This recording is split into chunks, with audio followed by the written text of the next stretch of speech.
okay, let's look at our parents' generation. Yes.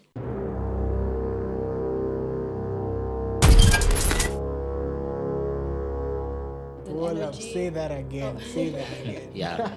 I think that flew over so many people's heads. Running back. Yes. There's like a crisis going around globally of individuals that don't have the emotional skill set to meet someone else deeply and to hold space for emotions, because emotions is also something that is in the spiritual realm, so it doesn't operate on logic. If you guys could say that maybe not our parents, but like our parents' generations have really good examples of successful relationships. Not like 1%. And this whole idea of settling means that this is how it is. But relationships, especially conscious relationships, are about this is what we would like it to be. So you're both working to make it be something that you want,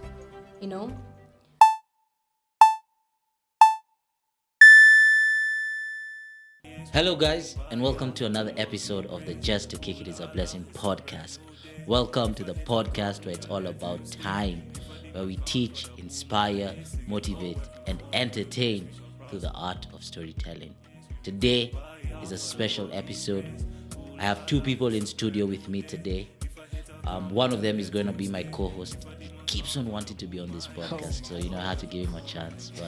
And the other one is our guest for the day. But without further ado, I will let my co-host introduce himself, and then I'll let the guest introduce herself. Yes, guys, Muli Jr here.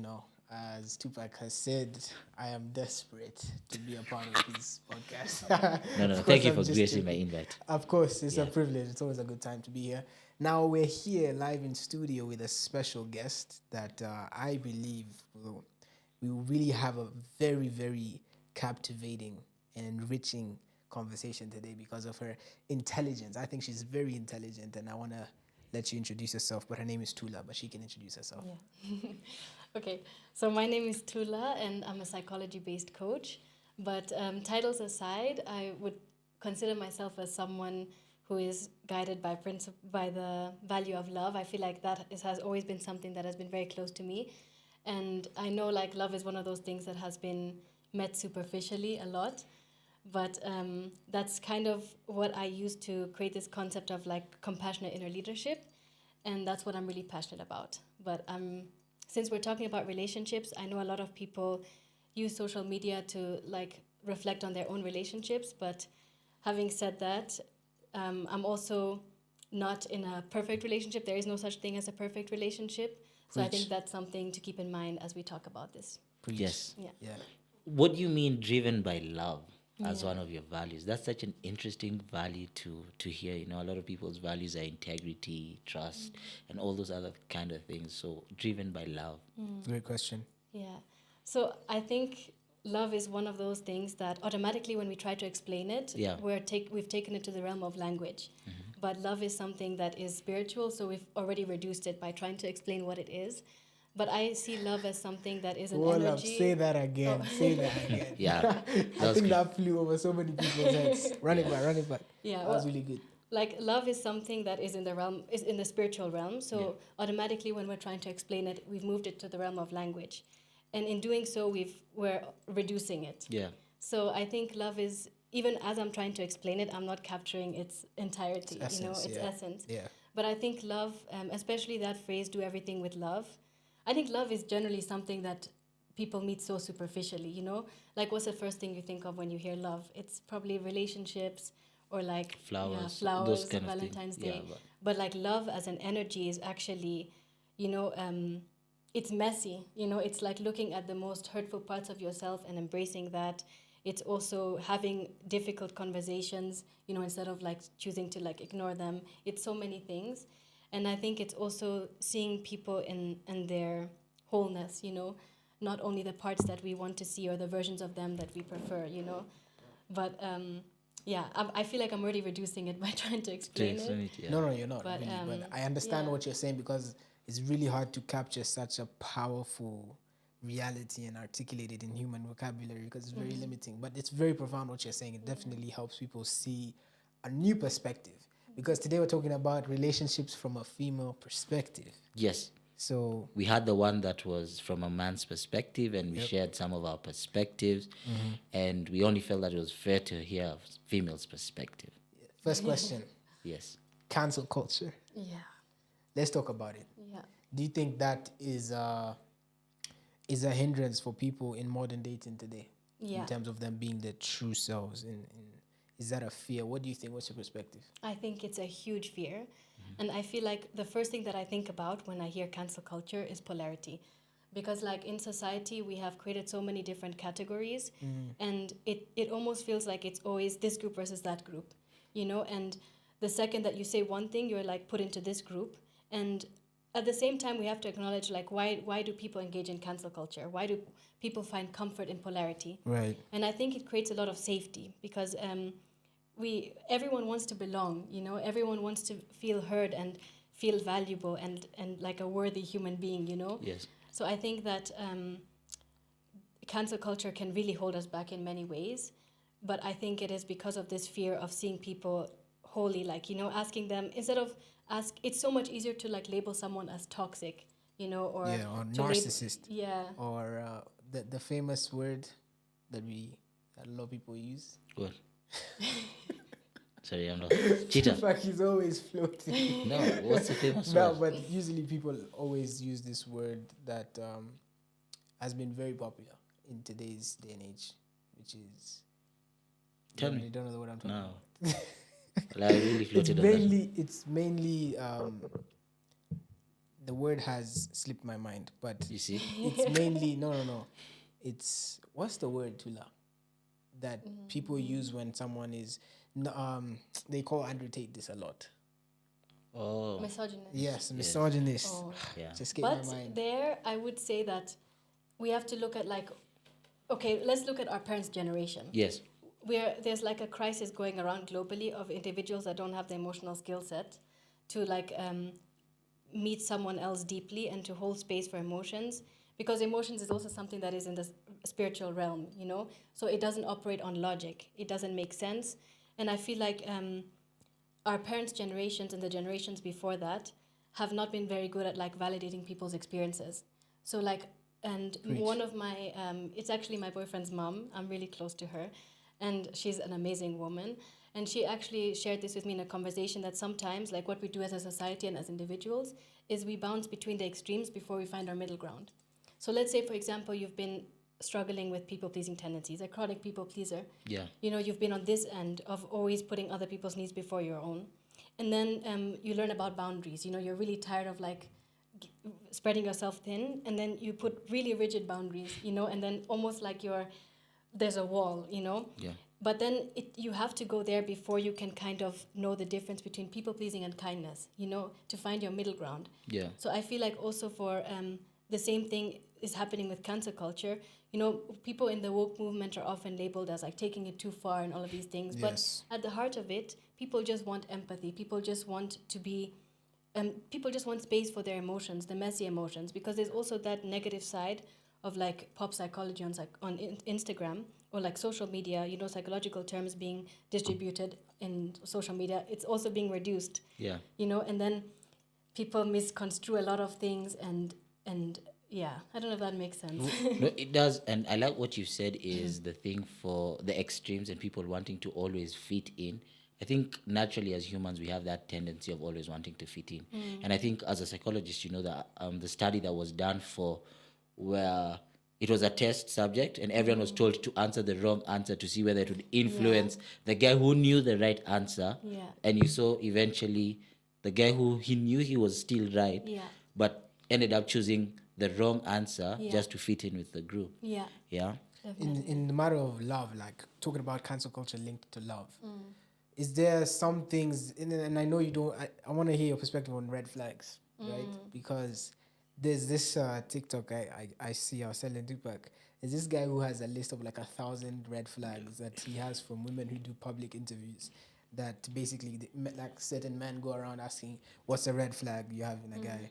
And there's some of the dumbest red flags. So do you think that's an escape to face certain emotions that, like you were saying earlier, to you want to cancel someone out because they've said something that doesn't necessarily agree with you because it's triggered an emotional wound?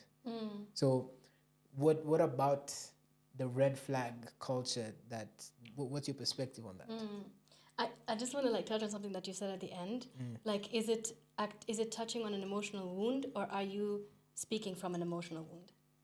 You know what I mean? That's a deep one. Because I feel like individuals that are, if everyone is calling you a narcissist, it might be time to reflect. You know, 100%. like if you're not well versed about the dynamics of like gender social scripts, you know, like, and people are constantly calling you a misogynist, it might be time to self-reflect. You know, but what you're saying about red flags, I really think we label everything like toxic or bad. Even these words, unhealthy, red flags, can be a lot more harmful than they are productive. And I do think that it is used as an escape to kind of address what's going on internally. One of the things that comes to mind is political or homogamy in relationships. That's one of the things that there's a lot of new research emerging of like new like young couples want to be with people that share the same beliefs politically, spiritually, and in terms of politics as well. Yeah. You're against that, though. Yeah. I don't think that, and now it's made a lot of pressure on people that are not sharing the same beliefs.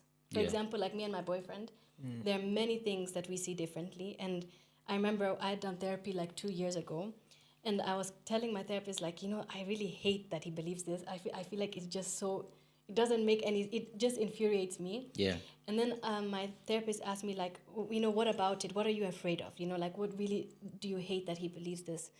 And I was like, you know, I'm just concerned about my friends, because I know my friends would wonder, like, why are you with someone who believes that? Yeah. But my friends don't even think that, you know. That's facts. They have the emotional Saying intelligence something, to like hold space for people that believe different things. But I was having a hard time with that. And he asked me, is it a deal breaker for you? Are you okay that he believes this? And I was like, I really actually don't give a shit. Like, I really don't care that he believes that. I was just Do you having feel this like diving conflict. into any sort of intricacies of the beliefs you're talking about? Yeah, I think it was mostly like spiritually, because I also believe in God, and my spiritual beliefs are based on like Christianity since I grew up Christian.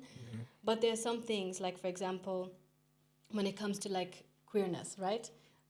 Most of my friends are queer, and I believe that it's not, you know, like we had different beliefs on that, and I really hated that he saw it differently. But I was actually speaking, I came across someone in Netherlands who works in the government with like diversity and you know, like rights, queer, like sexual rights.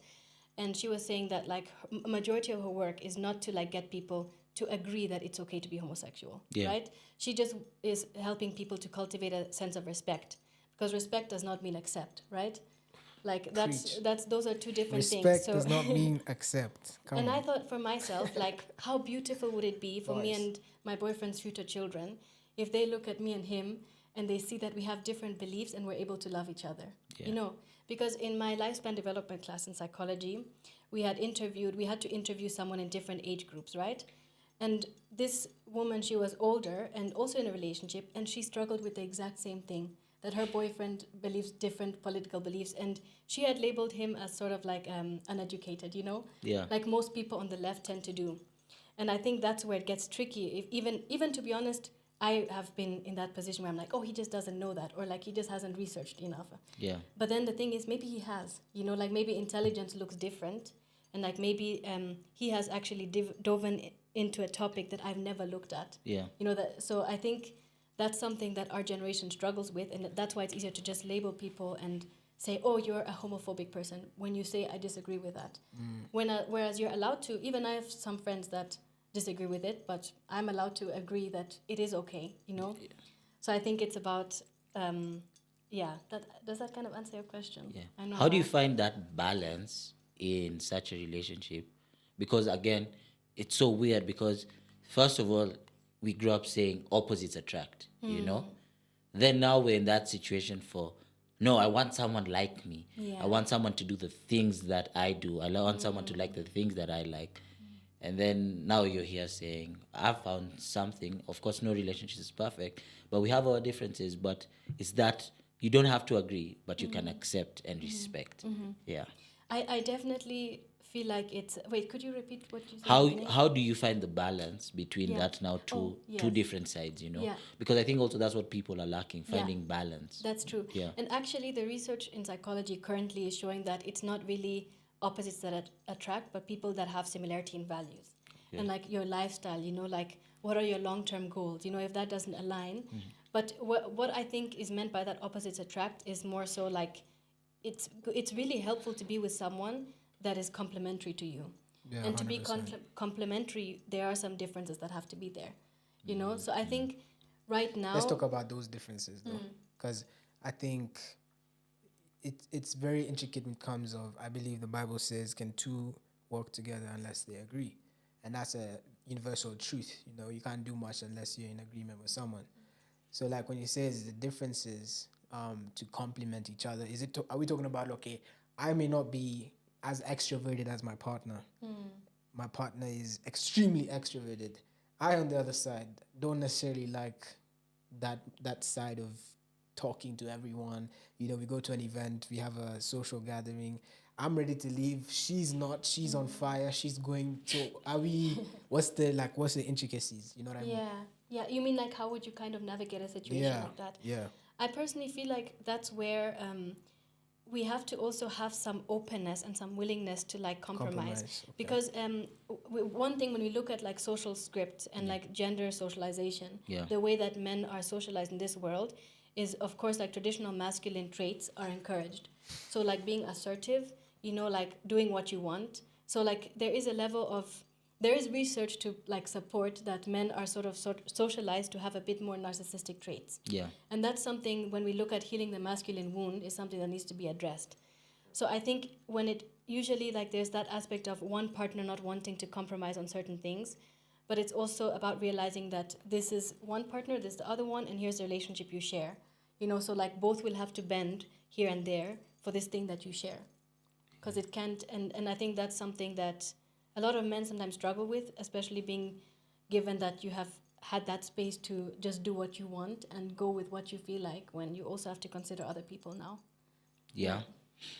You said, you know, you're a psychologist. Why do you think, or what's the research around it, to why a lot of relationships are failing? Yeah, I just want to correct myself for the purpose. I'm not a psychologist yet. Yes. I just have the bachelor's. Okay. So I need to get the master's, like to be called a psychologist. Oh, okay, no problem. But I'm a psychology-based coach. Yeah, psychology-based No worries. course, yeah. But why relationships are failing, I feel like it's because we honestly have not been given the right emotional skill sets to like nurture relationships and to show up. Like, for example, one of the things is vulnerability in men. If that's what I'm saying, like misogyny and the patriarchy are not only harmful to women, it's also harmful to men. In fact, in human sexuality, the studies of that and gender and sex, like the social constructs are actually more harmful to men and their mental health than they are to women. For example, suicide rates are way more higher in men than women. Yes. And I think it is because now we're kind of expecting men to be really open and vulnerable, but it's also really hard for them. And I've seen that especially with my boyfriend. I think it's been a journey of him like actually opening up to me and like sharing what's inside. And I think that that's why a lot of relationships fail. And also we don't self-reflect enough. You know, like Sigmund Freud says, like, what I see in you is a reflection of me, you know? So if it's so much easier to blame your partner and be like, you know, it's their fault, you know, it's them, instead of looking within. And that's what actually positive psychology is about. It's about taking personal agency over your life, you know, taking responsibility. And I think that applies to relationships. Yeah. Let me ask you about now social media. How are the couples? I've gotten this question a lot in my community. How are the couples on social media representing themselves? What image does that give to people who are in relationships? Is it that there's a sort of expectation now of how relationships should be like because of what people represent, those love couples on social media? You're open about your relationship on social media, but you're different. You're not necessarily like, I like the way you've created your space. But there's some people in this other side of the spectrum where it's very different, where they show how much their man spoils them and how much they get gifts on a regular basis. Now let's talk about men in this economy we're living in. Now that creates this sense of expectation in women that if your man is not giving you these gifts, he doesn't truly love you. And then also gets to a point where, let's talk about finances. They expect you to be actually making a lot of money to be able to now curate a certain lifestyle that some women who've grown up very privileged, they become complacent that they're used to this. So it's like, now if you're not this, you're a low value man. You know, you can't really talk to me yet. So what's your perspective on that? To be honest, I think there's a lot of noise on social media when it comes to relationships. 100%. Like, literally, how can I be scrolling just the other day and someone is saying, like, oh, if your man doesn't do this, and it was him taking care of her on her period, buying her like that massage, and I was just like, you know, I could tell that thought in my head, oh, what about my boyfriend? But then I also had to check myself and be like, we were both working and studying, like studying full time and working, but we literally had no time. Yeah. And I think the comments were crazy as well. Yeah. And also like what people talk about when they're like, if your man doesn't do this, if there's just so much noise. And that's actually something that there's very little social media literacy. Like people aren't taught how to engage with social media. In fact, that's what I was doing my thesis on. It's like the purpose of social media in the beginning was to connect people together. Yes. Now it has become a platform for selling your things, for influencing, you know, all of these other things. Everyone has an opinion. Yeah, and especially with relationships, I think one of the things that I would never do as someone who is like in the educational field, like trying to educate people and teach people how to like have more compassionate relationships, I would never post things of like, oh, here's what my man did, you know, or here's what, because I know there's a lot of people that are watching that who might struggle maybe with relationship anxiety or relationship OCD and all of these other things, you know. And personally, me, when I had gone to therapy, imagine I unfollowed all like couples, and I even like just said not interested because it was too triggering for me to see that when I was going through a hard time in my relationship. Yeah. You know, because we our brain naturally organizes information that comes into like the categories that are already there. You know, so we're constantly, and on social media, it's so easy to misinterpret information. 100%. You know, and like even if you look at health, like mental health professionals on social media that talk about relationships, there's one that'll be like, for example, Dr. Marina Rosenthal. I think everyone should follow her. She's amazing. But she talks specifically about high conflict couples, you know, and there's a difference between high conflict and abusive. And she's like, it's not shameful to want to work on your relationship, even if it's messy, right? But then there's this other like section of like relationship therapists who are like, yeah, if he doesn't meet your needs, like find someone who does, you know? So it's like two different, and then you're left wondering, what is the right thing? Am I like staying? And social media also makes you think about like how much fighting is normal in a relationship. Is my relationship normal? Is it healthy? You know, all of these things. So it's I think we should all exercise boundaries when we're consuming like relationship content on social media. 100%. Yeah. I think it's exactly what you said, is the grass is greener where you water it. Yeah. You know? And social media keeps on selling this facade that the grass is always greener on the other side. And this facade for, you know, get rich quick schemes, and this facade of how life should be, you know, how you should look and things like that. When your journey is yours and it's yours as an individual. When do you think is the right time? Is it selfish to ask someone to change? And how do you know it's change that they need or change that you need? Because you see, like for you, you're saying, I'd have liked my boyfriend to change in certain things, but I needed to recognize that change was me expecting something instead of the other way around, that it's something that was actually beneficial to him. And to also bounce on that question, has love become too conditional? I would say like yes to that, and like and when we're talking about asking to change, I feel like it is very reasonable, because we have to think about it like this. Let's say this is the relationship, and that's one partner, the other partner. If you're going to make this thing work, you know, even when people ask like, oh, they're making me change into someone I'm not. You know, are you relating so closely with this like harmful habit or harmful behavior? Is that what you describe to be who you are? You know, like when we're talking about change, it becomes about identity. You know, like what is being asked to change? Is someone asking you to communicate more, or are they asking you to like sacrifice your value of love? You know, like it's when it becomes like about this thing that you share, both have a responsibility to make this thing work. And I think there's times where one person is, because another thing, going back to this homogamy in relationships, which is like people with the same values, sometimes one partner is a bit more like has more depth-seeking tendencies. Like they like deep conversations, and the other partner does not. You know, so like maybe it's also about readjusting yourselves, because in order to have I hate the word healthy, just like a very a more conscious relationship with each other, Yeah. I think there needs to be change on both sides. For instance, there are many times that I've almost left my partner, and there are many times where I've had to change because it was harmful to myself and to my partner. Yeah. You know, for instance, like it was really hard for me and my boyfriend to be in a relationship when we weren't sharing how we're feeling. Yeah. Because emotional intimacy is really, it's integral to like what you share. And I think for men especially, there's such a struggle to like, because emotionally vulnerable. and I think it's because men use shame as a measure for accountability, a tool for accountability. And shame is not sustainable, you know, like a lot of men just need to integrate their shame. I feel like that's what it is. And even like I was reflecting on a situationship that failed, and I was someone who was very curious. That's my nature. I'm always asking deep questions. And so at a point where like I want to see whether you and I would be compatible to a certain extent, I must scan you, you know? And then there's also certain things like, let's talk about, you're talking about the let's say your partner, or not your partner, someone you're getting to know loves going out. Like they're in the club every single weekend. And you on the other side don't appreciate that. But then you see that there's something that could potentially work, but you want them to change that aspect of that.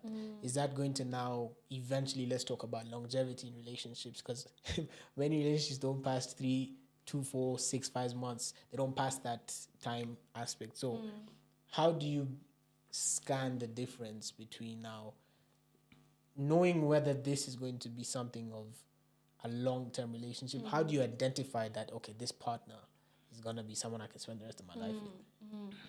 To be honest, I've been out of the dating game for a while. So like when I reflect back to like me and my boyfriend when we first met, I feel like that love that I felt was like nothing before. Like, you know, like it was so, it was like a resonance between souls, you know?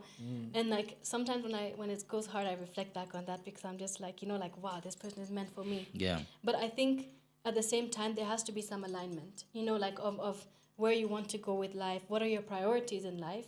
And I think it is fair to like look for people that are kind of on the same wavelength in that aspect, you know? For instance, if you're someone, because your partner does influence you and your lifestyle, you know? Big time. If they're partying all the time and maybe that's not the route that you want to go down, and then maybe is that the right person for you? But at the same time, people change. You know, like over years, like their beliefs will change. In the beginning, when me and my boyfriend met, I was like, really, my spiritual beliefs have evolved, you know, and even so have his. And like, and when we moved to Netherlands, and weed is legal there, you know, so I had sometimes occasionally, like maybe once in 2 months, I like to smoke a joint, you know. And in the beginning, he used to have a really big issue with that, you know. And then that's when he had to reassess, okay, is that, you know, you're two different people at the end of the day. And also if we look at like development, lifespan development, that period of your adolescence is where you find out your identity. And if you have not formed like a strong identity, you know, and been able to be psychologically naked with yourself, when you go into the second phase, which is like intimacy versus isolation, you know, how can you be psychologically naked with someone else? You know, individuals that have it really strong, they've formed a strong identity, often like expect others to do certain things, like for them to feel okay, you know what I mean? So that's when my boyfriend we had to like also exercise boundaries of like, that's me, that's what I choose to do with my life. You know, like we can't be policing people's behaviors. You know, that's we're not in that position to do so. And I think in life you're going to change. Like even I was always the one who liked to dance more. I was more outgoing, and my boyfriend was more reserved, homebody, you know. And it's allowed to be challenging. I remember I was also someone who didn't work out. You know, like 2 years ago, I really started the journey with the gym. But before, that was also a fight that we had of like him as like, let's go do things together. I want to also be active with you. But it's also recognizing that we're allowed to do things without our partner. That's another thing from social media. It's called it's called enmeshed, being enmeshed with your partner, and that's unhealthy in so many levels. You know, I feel like it's, for instance, I remember I had a crisis, like I was almost crying. I was like, you know, I want to go out with my boyfriend. I don't want to, you know, like, because in Kenya we have such a strong party culture that going to dance was associated with finding a guy or like, you know, doing stuff like that. But then I had to relearn that in Netherlands and be like, I can go out and have a good time with my girls. You know, it's not, I don't have to sexualize going out. And I think that's something that I had to... and that's beautiful because this is a female's perspective, because us gents would also sexualize going on, like which babes, you'd even go out based on which babes are gonna be there. You know what I checked mean? snaps. You said, yeah, this group of girls is here. This is where we're And I going. think that's in Kenya a lot because, like in Netherlands, I've seen people go out by themselves just to dance and have a good time. Yeah. And that's something I appreciate about that culture because you can just go and dance and have a good time. It doesn't have to be about going to find a guy or like going to do anything like in that Yeah. sort. But So you talked about how in the start and how you felt like your boyfriend was that love at the start and everything. And I think for all of us, there's this excitement for when we first meet someone. There's that love, But does love have Sparks, to what be they call exciting? sparks. Like if you watch Does love have to be exciting? on that topic, Yeah. if you watch that show by what's her name, Arlietta Muli, Pop the Balloon, where like there's a decent guy. He's well put together. He's sober minded. He's well articulated. But then a woman will be like, no, pop the balloon. They ask, why did you pop the balloon? They're like, I just didn't feel the chemistry, the spark. I'm like, you could potentially have missed a whole partner, your whole soulmate, just because you want a feeling Immediately. yeah, immediately. that's true. Like, so when we're asking, does it have to be exciting? Yeah. I think this is also one of those, this is a very tricky path to go down. Yeah. Because on social media, even people watching this, I would like invite you guys to be really conscious about like where's your thought patterns going. Yes. Are you selecting information to apply to to like your understanding of your relationship, or are you approaching it with curiosity? Because Yeah. like when we're talking about that spark, some people have fallen in love and they've had to like really push to get to know each other, and it has been such a beautiful relationship. I think on social media we have this tendency of like, if this is a healthy relationship, this is an unhealthy relationship. And in actuality, like, those terms don't exist. It's so messy, So I don't think it has to be exciting. I like what you said, because the thing for there's people who have just fallen in love, grown in love, And I keep on telling people, like, sometimes Muslims, they have like arranged weddings, or other traditions have arranged weddings. Yes. And sometimes us guys were like, how do you even marry a babe you've never even talked to for like a week or so, Yeah. And I'm just talking from the outside, because I don't know the inside of those relationships, but it looks so beautiful, because here's someone you get to grow together. Yeah. Families are supportive of it. Yeah. It's just about you exploring. Yeah. To be honest, I also am not against arranged marriages, like as long as it's consensual on both sides. Yeah. But I think, because we actually learned about this as well, that arranged marriages can also be just as fulfilling as two people meeting each other, because that's another aspect, is dating life is looked at from such a Eurocentric perspective, from a westernized perspective. So like that means even the therapy room, mental health is all from that perspective of the West. And so it's focused on individualization, protecting yourself, cutting off toxic people, right? But then now, like, when we look at the other aspect of it, there's very little energy going into, like, how do you actually repair a situation when you're engaging with someone that has toxic behaviors, or like unhelpful behaviors. And I think that's where it becomes tricky, is we don't have enough rhetoric about that. Yeah. As Muli asked his question, I think our society has become the society for replace instead of fix. Previously, That's deep. Previously, our parents' society was about fix. Yes, you had an issue with your house, you'd fix it. You had an issue with your phone, you'd fix it. You had an issue with but us guys, it's replace. You drop your phone, you want to replace it. And I think it's just this thing. It's a consumer society that keeps on telling us, get the newest thing, get the latest thing. And so there's no that really. If you don't have an iPhone 15 plus, you're weird. That's a red flag. Like, how is that a red flag? Literally. Yeah, but I love what you said about like this replace and repair. Yeah. Because that's another thing, is we have watched, how many of you guys could say that maybe not our parents, but like our parents' generations have really good examples of successful relationships? Not like 1%. Not many people can say that. Yeah. And so like we have seen couples stay in relationships where they're being perpetually hurt. Yeah. Right? But they stay in it because they're like, but relationships are hard, so it's okay, you know? And now our generation is so terrified of being hurt, We're so terrified of being... Like settling down. Yeah, settling. And like, because we have this idea that there's someone else that could treat you better. or even like women that post videos of like the guy buying her flowers and being like, guys, there's the guy, if he would have wanted to, If he would. wants to, yes. You That's know? oh my And days. that's, You're speaking yeah. facts. But to be honest, I do think that men can become complacent when it comes to showing love. True. I feel like in my relationship, I've struggled with that. And we struggle from it from time to time as well, where I'm like, hey, I'm feeling a bit unappreciated. Yeah. I would like to feel a bit more cherished. We get a bit You comfortable. know? Yeah, a bit comfortable. Let me ask you this. What does settling actually mean? I'm really like misunderstanding it. Yeah. I think for me, settling means, I don't know, I think a lot of people perceive it as like being comfortable with less, you know, or like being comfortable with what you're familiar with. But actually there's, you know, even this whole idea of settling means that this is how it is. But relationships, especially conscious relationships, are about this is what we would like it to be. So you're both working to make it be something that you want, you know? True. Because if you They're feel not like perfect, you're if you feel like you're settling, that already means that maybe there's a need in your relationship that is not being met, right? So why not have a conversation about it? So let me talk about like people who have unrealistic standards or very high standards where looks matter.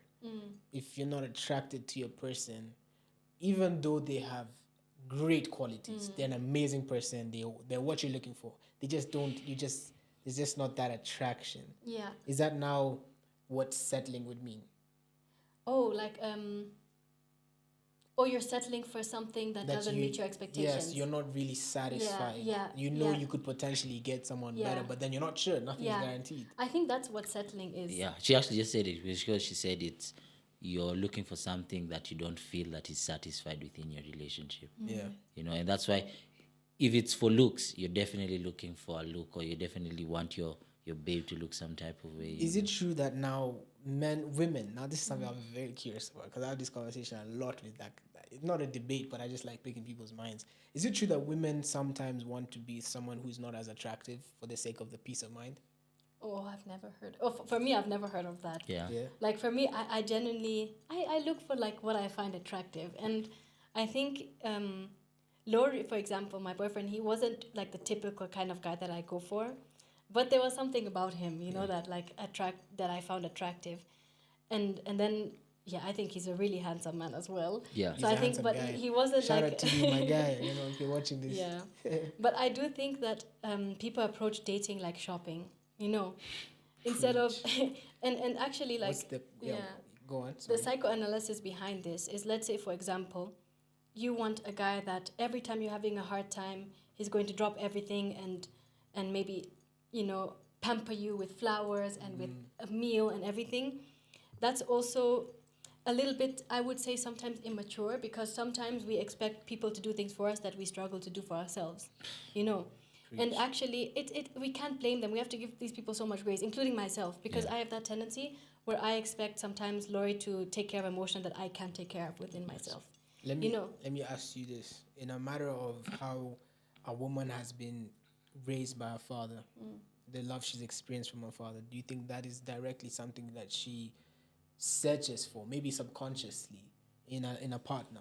Yeah, definitely. I feel like, I feel like also the research shows that if you have maybe your father is quite emotionally unavailable, and then you end up being in relationships, and this doesn't mean that it's like this for everyone, but you tend to be in relationships with men that are emotionally unavailable. And what's happening behind there is you're trying to like internally confirm that you are actually worthy of the love of someone like this, because you never felt worthy of like that love from your father, you know? Yes. And I think it's really about, that's why actually we're having a crisis worldwide, because many of us have not had parents that were present, that attuned. I love it. Gabor Mate, he used this word a lot, parents that were attuned. And what this means is, for example, let's say when you're sad, you know, do parents say, oh, it'll be okay? Or do they say, oh, I can see this really hurts? You know, do they sit with the emotion with you, or do they try to fix it? And the reason why it's so important to have parents that are attuned is because when you grow up, their role becomes internalized. So you become your own parents. Wow. So if you didn't have, let's say, for example, a parent that gave you space to be vulnerable, because they allow you to open up in that way, so you can open up for yourself in that way later. You That's see? deep. So you have to have someone. That's why therapy is so transformative, guys. More men need to go to therapy. Because I'm when not a the fan. therapist is reflecting onto you and giving you the space, mirroring to you, modeling to you, validating your emotions, you learn to validate your own, And validating your emotions is such an important thing to do because emotions don't have to make sense. They're not in the realm of logic. I rate that 100%. Yes. Let me just finish this train of thought. Okay. But like I think when it comes to men and therapy, why many men don't go to therapy is because it just feels too scripted. Most of the times we'd appreciate the gents hearing us out and feeling like amongst your brotherhood, you feel seen, you feel understood, and you feel heard. And you're able to talk about things that are very personal to you without being fear of judgment, fear of shame. Yeah. I agree with you. Yeah, about the brotherhood and everything is important, but I also disagree with you. Why I think therapy is important is because you could fix your car today, but if you don't really understand the car fully, you can't fix it fully. You know what I'm saying? But you And can understand yourself without therapy, though. I think there's some unconscious things you still don't understand, And one of the other things is, and I've said this again on the podcast, is one of my friends, she went for therapy with her mom. And as she spoke and as they went for several therapy sessions, the mom told her, a lot of the things that you've been saying, I feel it's like trauma that I didn't deal with and I passed on to you, So it's also good, like, it's just accountability. It's just the same way a company goes through audit, yes? It's just the same way all those things, they exist. And if we could do them for a car and a company and everything, how much more not do it for ourselves, which is more important, I also thought about what you said is, and I read this the other day actually online, and they were saying relationships will always be a difficult thing for people to understand because, first of all, our grandparents grew up polygamous, yeah. So most grandparents had several wives. Yeah. Then here your parents trying to judge that situation. And that's why they said a lot of our parents' generation are kind of like playing outside. You know what I'm saying? Like, because they're cheating or, Quietly. or whatever. Because what they saw, and exactly what you're saying, that reflection of how, is what they're seeing. Then now here's us who don't know the balance, but the one thing is we know we don't want to get hurt. Yeah. And I think also what you're saying about the differences in generation, that I thought that was a really important point to make. Yeah. But there's so many things that I wanted to say because you touched on so many things. Yes. But first I wanted to touch on this shame, what you were talking about of like being seen and being judged. Yeah. I think a lot of people are chronically using shame as a tool for accountability. I said this before. Yeah. But what this means is shame and guilt, like all of our emotions are sacred, right? They help us. Anger tells you where your boundaries are. It tells you what you care about. Shame brings you back in alignment with your values. So does guilt. But the thing is, guilt says, I did something wrong. Shame says, I'm a bad person. So if you're so far away from your values, it's reasonable to feel like a bad person, and it's allowed to leave that shame in. But if you chronically feel like a bad person whenever someone points something out about you, or when like there's some individuals that struggle to self-reflect on aspects of themselves that are harmful, maybe to themselves or to others, and that's because there's so much shame attached to that, and a lot of individuals can't even recognize it as shame. Yeah, true. It's so hard to people are like, I don't feel shameful, or I'm not angry, you have to notice like that the things you're so quick to reject are the things that hurt the most. And that's the principles also of deep democracy. It's a type of like conflict mediation style. So one person says all the jabs, everything they're feeling raw.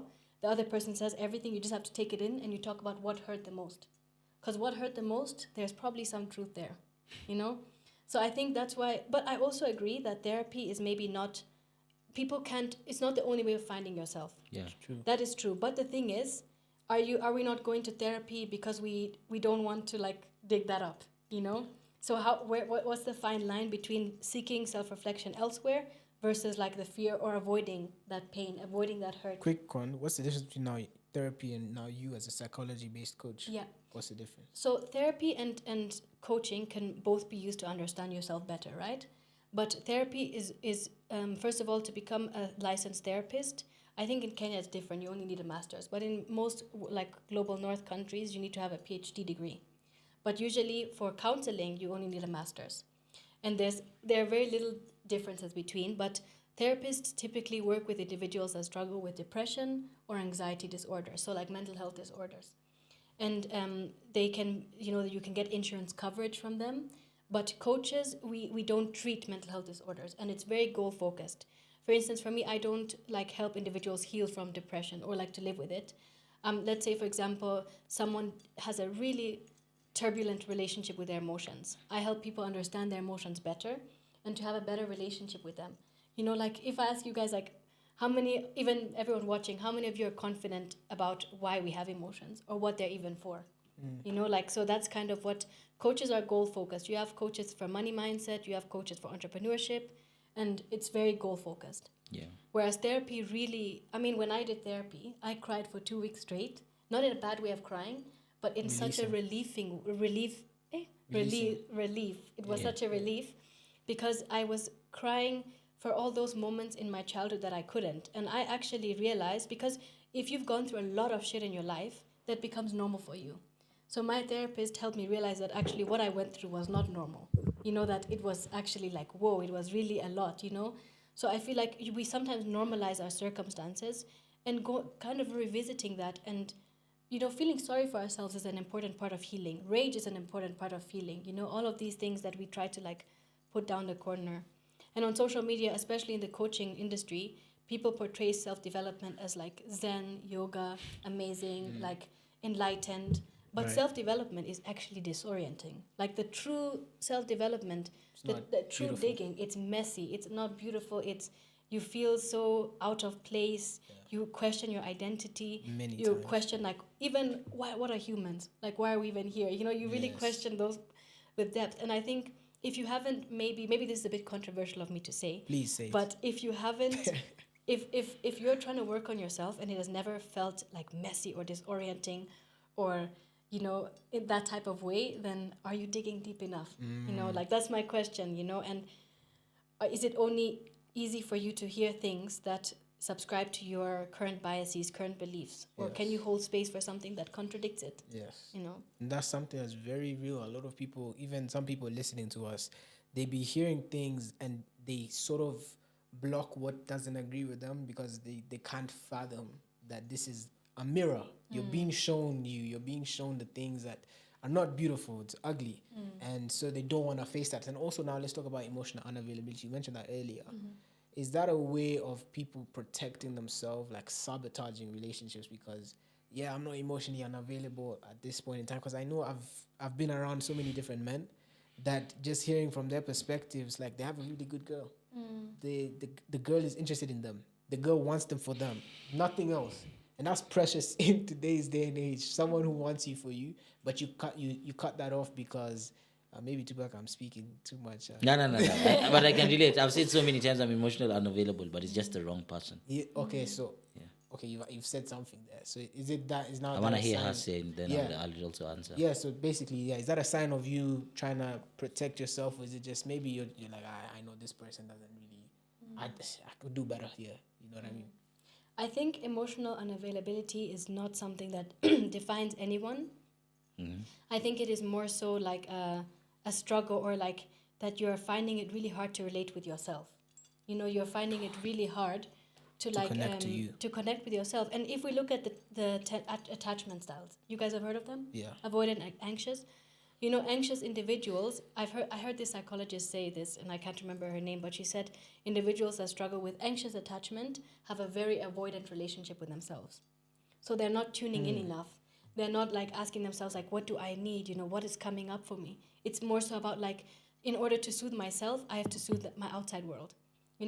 I struggled with this a lot. If my boyfriend was unhappy, I'd be like, oh, was it me? Did I do something? Immediately, I was looking externally instead of saying, oh, I'm feeling some type of way about my boyfriend feeling some type of way. I couldn't be there for myself. Whereas avoidant individuals that struggle with avoidant attachment have a very anxious relationship with themselves. And that anxiety can make it really difficult to identify the shame that you're feeling. Because, it's very complex, but I feel like, what was your question again? Emotional unavailability. Oh yeah, emotional unavailability, I would say, is just there's a barrier. It feels like there's a wall that's preventing you from like Connecting. seeing what is on the other side. What is it that I'm afraid of? Let me ask you this. Do a quick 2-second coaching for me, because for me, I think I learned based on a failed situationship. I low-key had an anxious attachment style, because with this situationship, she was basically we would talk on phone more than text because both of us were busy. But then there are times where I would see I'm trying to talk to her on text and she would not respond for a day, 2 days, but she's posting on her socials. And it's you're keeping quiet, and that would bug my mind. I would get so upset, but I would never tell her I'm upset. But then look up, I also hate that shit as well. I hate that with so much, because I'm but I know I'm not avoidant with myself. So you mentioned that those who are have that anxious attachment are usually avoidant with themselves. And I beg to say that I have done a lot of self-examination, and I always do that. I always check myself. Where am I standing? Where's the purity of my heart? What's my intentions? Why do I even feel this way? But with her, that would make me now start to think maybe she's entertaining someone else. Because from a woman's perspective, if you're really interested in a guy, if you really want to get to know him, you like him, wouldn't you want to text him? Wouldn't you want to communicate to him? Or is that something now that's where I'm okay, maybe I'm feeling like I'm the woman in this relationship? That's where it made me lose my head. So what do you think? Yeah. And I think, to be honest, that this is I think it's a wonderful question, but I think at the same time, showing effort looks so different for people. For instance, when me and my boyfriend first started dating, I really loved that we just would text one time at the day, because we were both doing things, and I hate texting. I hate being on my phone a lot, But I wanted to hop on something that you said about that you're not avoidant with yourself. I think what that phrase actually means, individuals that are anxiously attached are more avoidant with themselves. It's about also acting from that. For instance, if you had felt that you maybe wanted a bit more response from her, which is so valid, and it's allowed to you're allowed to feel that way and want a response from her. Are you able to bring it up? Are you able to honor? Oh, okay. Yes. Yeah. Okay. Then. Because for me also, I don't understand the point is, and I like that point that he brought up is what's really happening? Because if you haven't replied in 3, 4, 5, 6, 7 hours, but you've posted enough times, and you've even reshared an Instagram photo. From a woman's perspective, what's going on in a woman's mind? Of course, you can't generalize everything. Yeah, I think every woman is, and every man is just so different. Yeah. But I think it would be unfair to go to the quick generalization that they're uninterested. Yeah. You know what I'm saying? Because there's so many things, for example, that Laurie has done to me that I felt like he was uninterested, or that I was not a priority. And it was kind of me to be and this is also where it gets tricky, is how do we bring up things? Yeah. Are we you did that, so that means you're doing this, so that means you don't care about me. That's going, so in relationship, the theory of relationships, it's called the 4 Horsemen of the Apocalypse. Criticism, contempt, stonewalling, and defensiveness. Those are the things. So John Gottman, the Gottmans, I don't know if that's his first name, they did a lot of research to show what are some people in successful relationships doing. And these were the 4 things that were the killers of relationship. So saying you're doing this, you're doing that is criticism, coming with a knife. Yeah. So automatically people go on the defense, And that's where gentle startups of it would mean a lot to me if you checked in with me more during the day, Because what makes us go with a knife means something has been activated within us. A wound has been activated within us, Yeah. And that's those. Is that reflected back to self-worth? So you're saying that when someone is not responding, that you feel like you're not worthy?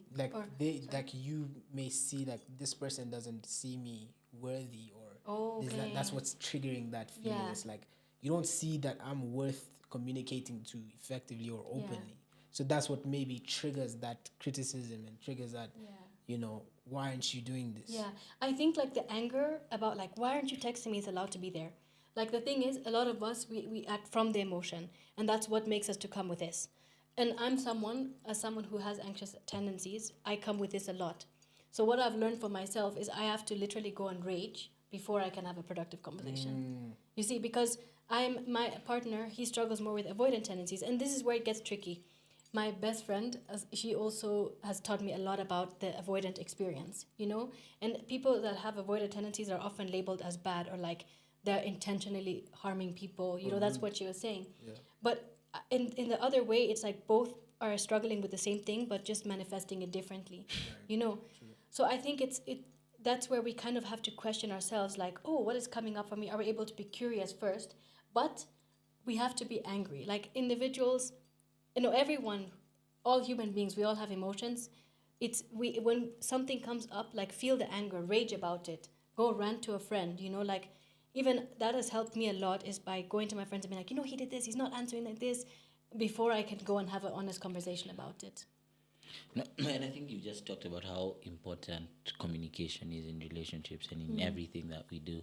But to also answer Muli's question is, I think based on my personal experience, I don't know anyone's experience, but I think people say you could be emotionally unavailable for certain reasons, you know. But I think many people are just not generally, like, it's just not the right person. Because if you asked that person, if X, Y, and Z came and asked today for you to give them a chance, would you give them a chance? A lot of people would say yes. Do you know that? Okay. Do you know that? Like, a lot of people would say yes. But it's just because it's a specific person that you tell that. And that's because you're scared to commit. And you're just trying to string them along, you know? What do you think about partners healing each other? Like that perspective of you come in with such baggage, but because we've established that I love you, and you love me, that person, is it up to your partner to now heal certain traumas and certain wounds, or is it up to you now? Like, what's your perspective on that? Like to heal, like let's say someone came out of a really toxic relationship where there was emotional abuse. They didn't feel heard. They didn't feel appreciated. And now that thing, like let's say we're talking about replying and just texting, they now take you texting as you really don't appreciate me, like completely being triggered emotionally. So is now that up to you? As what do you believe of that? Is that? I love this question. Yeah. I think it's not up to the other person to heal that wound for you, but I think it is very like loving of the person to be willing to accommodate for you. Okay. You know, Yeah. for instance, like there are certain things where, you know, I would tell my boyfriend, like, you know, this is really a wound for me that is being picked on, you know, could we like not pick on this wound, or like, you know, even if you do this small gesture, it really helps me to feel more empowered in this way, you know, are you willing to like do that, you know, and having conversations like that. Or that's where I think the power of vulnerability comes in, you know, can you unearth what you're really feeling, what's really going on? Or Let's talk about vulnerability though. Like if as men, the fear we have is I am vulnerable with you and you use that against me. That's one of men's. I can speak for majority of men. If you're a man and you're hearing what I'm saying, you most probably will relate. Is that I become so vulnerable with you, and then let's say later down the line we have an argument and you use that vulnerability against me. I was saying this in the first episode from a man's perspective. That's one of the ways to make a man never be open with you again. So what do you think about that? I would say that if you're afraid of being vulnerable because someone might use it against you, you haven't integrated your story enough. Okay. And maybe also with the wrong person. Yeah. Okay. Because what I think about this is, if you know your truth, if you know your baggage, your luggage, and you've integrated it, you know, if someone is bringing something up against you, can you also speak up about it and be like, hey, I think it wasn't really productive or helpful in this conversation to use that against me. Yeah. You know, because when something like that happens, fights get messy. Right. You know, like even we talk about red flags. Yeah. You know, of like gaslighting, all of these things. I think all of us, if you can recognize gaslighting in someone else, you've done it before. You know, so that's what I'm saying. Like even in healthy relationships, you've gaslit each other, but it's about how good can you become at pointing it out and calling it out. You know, because then to say I'm not going to be vulnerable because you use it against me, I would say then are you having the emotional skills to like call something out and to talk about it and to confront it?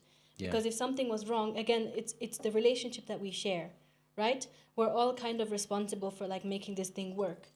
So if something is kind of not going well, you have to talk about it. Yeah. And that's the only way. Quick detour.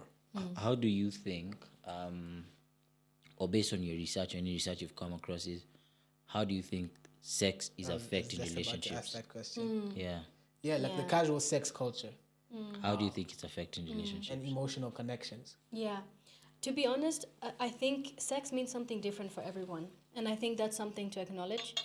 Like, and that based off that, but you see, my beliefs are also really biased on this. For instance, I really think for a long time I had that belief, and I still kind of do subscribe to the belief of no sex before marriage, but it has sort of evolved to like only have sex with someone who you are sure you're going to spend the rest of your life with. Yeah. So my beliefs on that have also From kind no of sex to marriage to believing it's the right person. yeah. Okay. Because I think if we look at marriage and the politics behind marriage, like when did marriage start becoming a concept? And why was marriage put in place? You see, marriage has now, before people were getting married before you could even live with them. I lived with my boyfriend for 3 years, so we would have been considered married. We were doing all things married couples were doing. So even these labels that we put, is it really the label that makes you married, or is it your behaviors and your commitment and but then there's also that aspect of like the spirituality of marriage. So it's very different. Yeah. But I do think that we have a very terrible relationship with sex, know? I believe personally I've never really I can't speak because I've never really been in that world, of like sleeping around and I don't shame anyone who does it, but I think that's why I'm saying that sex means something different for everyone. Yeah. But I do think it is a very powerful way of connecting with people because there's something called fluid bonding as well when your fluids mix together, and I think there was something that I read which said that the DNA particles crazy. stays in the woman's vagina like for weeks That sounds after. crazy. That's the thing. That's now you see I'm hearing this, right? And now I'm like, okay, I want to have a partner that's not been that sexually active because now she just mentioned DNA particles, fluids, all these things. And now I'm just like, so you coming to me that other man's DNA inside of you. Yeah. And you want us to what? Get intimate. It's like it's a bit to me just I cringe. And that's allowed to like be a cringy thing, like or something that is uncomfortable with you. But I think with any type we should regularly use anger, discomfort, frustration as like signs to self-reflect, to unearth it, to be curious, like, oh, what's coming up for me? Yeah. Like what part of my ego is being tickled? Things like that. So I think also, for instance, when we talk about past relationships, like that part when you're talking with someone, now you're talking about, what was your past like? Are you able to not define someone by their past? That's also something that we kind of need to go into. But let's talk about that. If someone like Tupac has been in 20 relationships, is that a sign to you? I'm not saying that's true. Just giving an example. Does that mean now, you said not to judge them on their past, but isn't that a way, let's just be honest, is that a way to sort of gauge where they are and who they will be potentially in the future? Because the past is not necessarily something to hold someone against, but it's a clear way of understanding how they will be in the future. So if someone has been in 20 failed relationships, how are you now going to deal and handle that in your current relationship? Well, I would first ask, like, maybe can I ask you first? Like, what would you think is like the assumption that is being made if somebody has been in 20 plus relationships? Like, There's something that they're experiencing, or there's something that they're maybe creating in the relationship that they've not effectively understood how to navigate. They're not receiving the feedback and applying effectively for their next relationship. So let's say your past relationship ended because you two had friction in this specific area. You now enter a new relationship, you still have that understanding that past relationship there was friction, and you still continue doing that, then now maybe you become the problem. Yeah. I get what you mean, and I think it's a legitimate claim. Yeah. And I think like now what has happened is that I've shifted from like being something about the number of people that has been slept with to like the concern. And the concern is like the deeper issue, of like what has been going on that there are so many failed relationships. And that's actually a very valid thing to bring up, without shame. It's like, I do see you've been in many relationships and has failed. What are some of the lessons you have learned about those failed relationships that you have carried on to this one that we're trying to build? Ask for specifics, because even when people say, oh, I'll change, don't take that as bait. Ask them like, what are you going to do to change this? Like, what is the specific thing that you have implemented? And you can also tell that very easily from the way that people speak about their experiences. Are they only speaking about the goods and like their successful things, or are they also talking about the messiness? Because that's what's real, right? A lot of women hide that.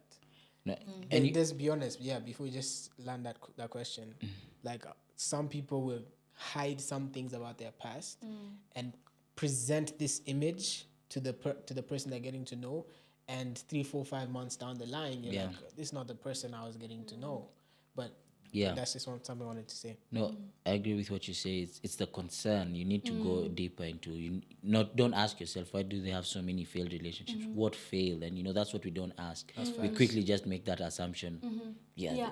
And sometimes even the person could not be the problem. Yeah. It's just the problem was the people that they attracted into their lives. What do you think about fear of commitment? Huh? Yeah. What? Because I could see that sort of an angle you would. What? Commitment? Fear of commitment, because we're talking about that. Sorry.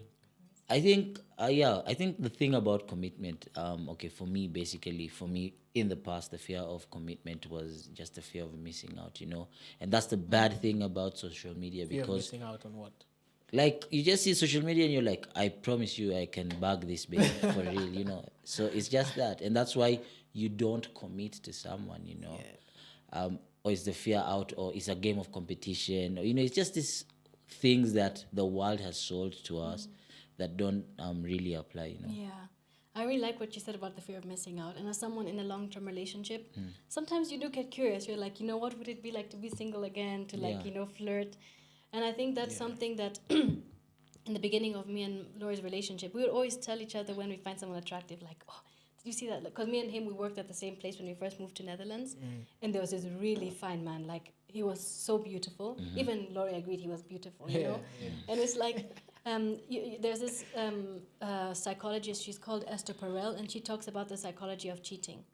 About like, why do people cheat? You know? Because... And openness. Sorry? Is that now what you're going to say about openness? Yeah, sort of, like, also about like what is missing in the relationship that you're trying to find it out elsewhere. Yeah. Because because a lot of couples where they've experienced infidelity, they feel ashamed of trying to continue, stay in the relationship. And so they sabotage. Yeah, but she's kind of helping them and telling them, hey, you're allowed to work on your relationship even though there has been infidelity. Yeah. And then she gets very, like, about the concern again, like, what was it that you were finding? Because sometimes women bring up something constant. Okay, not only women, also men sometimes. You're bringing up a concern consistently in the relationship. Hey, I really wish you'd be more open with me emotionally. Hey, I really wish you'd be more open with me emotionally. And if you're bringing that up for so long, at some point you get overwhelmed and withdrawn. And then you meet someone who is really open emotionally.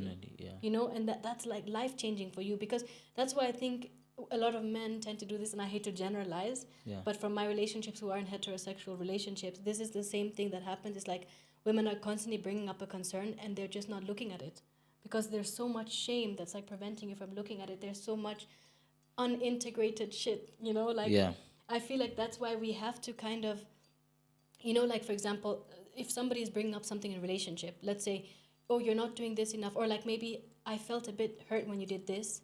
They're like, oh, I did it because. Just pay attention to your response. Like, are you asking, was it actually the way I said it that hurt your feelings? Can you tell me a little bit more about it? Yeah. That's a very, there's a big difference between people like that. So, and that doesn't mean that someone who is defensive can never attain that. If you're defensive, you can recognize it and change it. Yeah, it's true. Everything is changeable. Yeah. Thank you so much for whatever. I don't know if you have anything else you'd like to share with the guys listening and tuning in. I think since it is like relationships from the woman's perspective, is invest in yourself to learn the skills that can help you be more willing, to be more open, to be willing to do the research for yourself, to be willing to do things that scare you, because the way that we have socialized men is very harmful. It's very harmful for men's mental health. And we exist in a family system, so it's not just us who is affected, it's our friends. The things that we encourage, the mindsets that we encourage, like, if you haven't integrated your shit, how can you call out your friends when they're doing bad things? Or like when they're being misogynistic or narcissistic or all of these things, So instead of being very resistant to these terms that men are often being labeled with, maybe let's explore it a bit more. Let's explore, like, why are we being called this a lot? What can we do as men to heal our wounds and to reclaim our vulnerability? Okay. So I think that's something that I would add.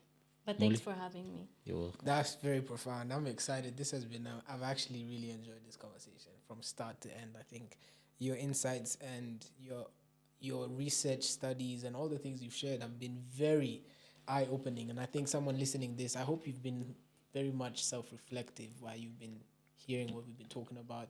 Some very relevant topics that we could go on and on talking about, but unfortunately our time is done. So I mean, I'm excited for the future of Just to Kick It Is a Blessing. You know, we're truly privileged to have Tupac Keith, you know, bringing us together. So yeah, man, thank you for having us. Thank you. I think I'm very fortunate that Muli introduced you to me, because I think a lot of our topics and a lot of the things we discuss would now like some psychology background to it, some type of fact proving. Because if I was able to use my phone as you write, I think I'd be writing everything you say, because there's a lot of wisdom you've shared and a lot of deep things you've said. And as I was just even listening to the conversation, I was like, yo, that would make a good trailer. Or no, that would make a good trailer. No, that would make a good trailer. Yeah, but thank you so much. And I'm so certain we will have you back here soon, you know, to discuss another topic and hear the psychology background around it. Yeah. Thank you also so much. All right. For those of you tuning in from home, thank you so much for tuning in to another episode of the Just to Kick It Is a Blessing podcast. Remember that no matter where you are, no matter what you are going through, just to kick it is truly a blessing. Goodbye. Cheers. And see you next week. It's a brand new day. If a hater come, we are let him stay. If a demon come for the boomer, yeah, singing, go away from